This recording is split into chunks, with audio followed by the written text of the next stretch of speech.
Longhaulpaul here once again. I know it's been a while, but a lot of things have happened. I've been on the road quite a bit, flogging the heck out of this Yamaha Tenere 700. I had eye surgery last week. I have a little bit of downtime, so I figured it'd be a good time to let you know what's going on with the Tenere. Stick around.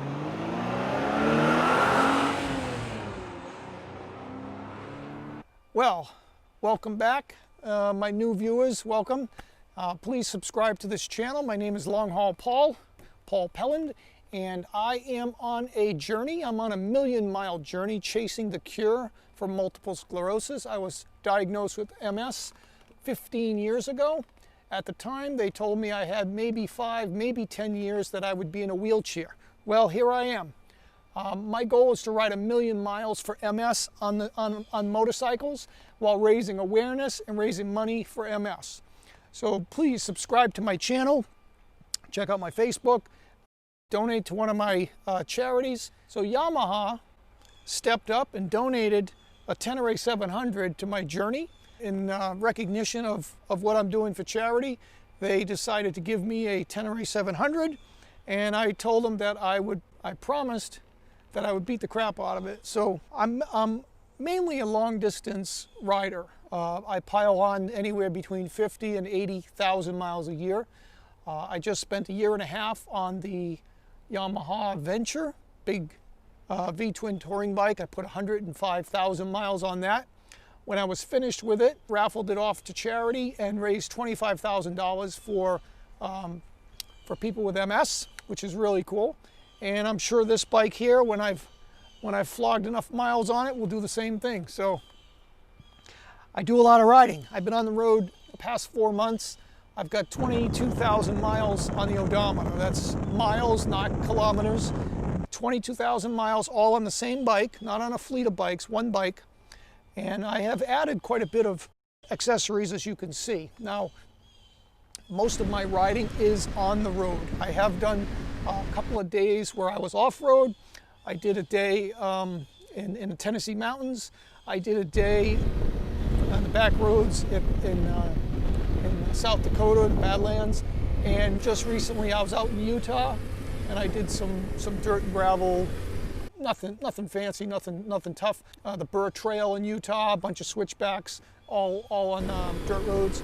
And but primarily most of my miles are on the road, and that's because I'm traveling to raise money for MS. I'm traveling to MS events where I'm presenting. Last week I had to ride down to Longwood, Florida, where I did a virtual event, but I was actually in studio doing my presentation, and rode home, did a little bit on the Blue Ridge Parkway. But I'm here today to talk to you about my bike and the things that I've added to the bike to make it an incredible long distance touring machine that is comfortable, set up for me. So stick around, we're going to talk about everything. One of the first things that I added to the Tenere 700 was these saddlebags and the saddlebag mounts. Now, these are Yamaha bags, Yamaha mounts. I also have Yamaha, the engine guard set. I have the Yamaha Foglights and the Foglight brackets that mount them to the crash bars. These are the lower brackets. Yamaha also makes an upper bracket which fits under the headlight. I don't have that one. I also have the Yamaha center stand, which is extremely sturdy and very important for doing chain maintenance and working if you have any problems with your tires, that type of thing. That's important. Now, I have done a bunch of other customizing to the bike that's non-Yamaha, and what's really cool about the Tenere 700 is there's a bazillion companies out there making aftermarket parts for it. So I was able to gather just about everything that I think was important, and pretty much everything that I've put on the bike is for allowing me to ride longer distances. I know everybody's looking at this big aluminum tank behind me. Well, it's actually not that big, but this is actually a just over 2.3 gallon auxiliary fuel tank. And what I did was I built this I built the tank so that it goes onto the passenger luggage rack that Yamaha sells. So I made it so it's part of that luggage rack. Now when I want to take this off, I basically just pop off the passenger portion and disconnect. I have a quick disconnect for the fuel. This pops off and I can put on a passenger seat.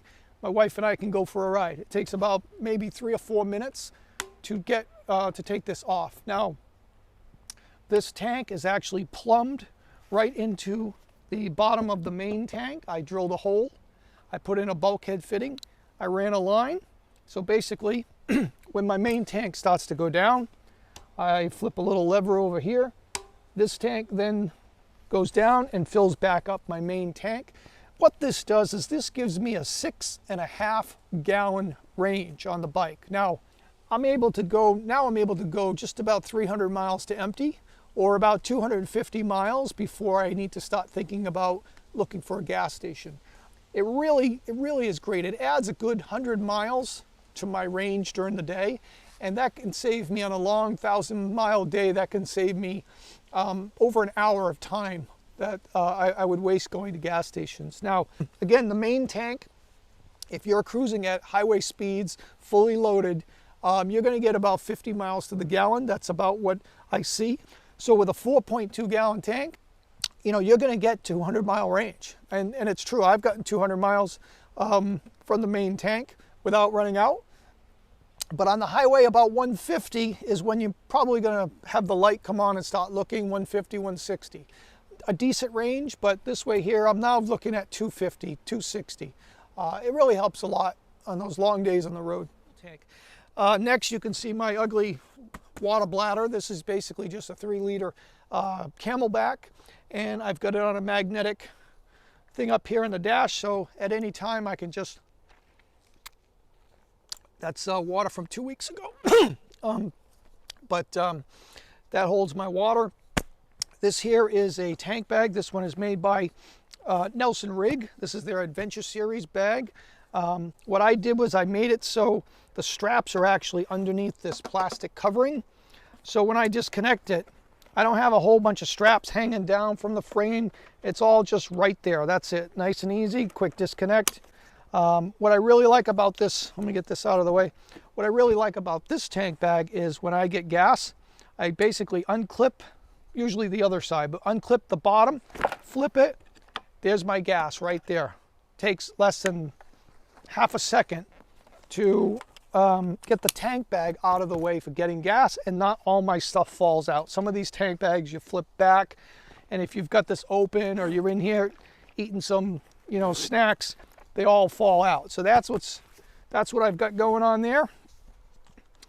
I do have 12 volts going into my tank bag, and inside my tank bag I have 2 open USB ports. So if I wanted to charge my phone or my helmet camera or something else, it's right there available at my fingertips.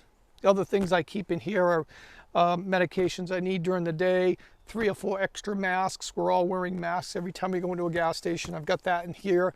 Some small hand tools in case I need them in an emergency, things to wipe my visor, stuff like that. I did add a larger windshield. This is very important for me for long distance. This is, I don't know, 4 inches longer than the stock windshield, just a couple inches wider. And also I have a wider winglets here. These are both made by Power Bronze is the company. Rally Raid, I think, is where I ordered them. I ordered a bunch of stuff from Rally Raid. And it does an incredible job of just getting that wind up and over my helmet. I don't have any buffeting. I use a modular helmet, and I'm able to ride with the helmet up at any speed, and it doesn't vibrate, it doesn't pull on my head, it doesn't tug, because the wind is going right up and over. Yet I can see everything in front of me, except for maybe the first 10 feet. I can see the road, I can see everything in front of me. So it's not blocking my vision, but it is blocking a lot of the wind, rain, and that type of stuff, which makes a huge difference over the long haul on a long day, you know, 16, 18-hour days. Your neck can get fatigued and tired from your head bouncing around. So this way here, I don't have any issue, and I don't have any wind noise coming through my helmet. Something very important that I don't want to forget, Probably one of the most important items added when you want to make a long distance bike is the seat. This here is a custom made saddle by Bill Mayer's Saddle. Rocky Mayer has been a good supporter of mine for years, and I'll tell you what, this seat, I had this seat done within a couple months of getting the bike, and I now have over 20,000 miles on this seat, I think. And it is just incredible. It's fully broken in. It's shaped like a saddle, or it's shaped like a tractor seat, which, if you consider farmers probably spend you know, anywhere from 12 to 14 hours a day sitting on their tractors, working hard in the fields. Well, that's because this shape has been proven to work. This shape is great for support.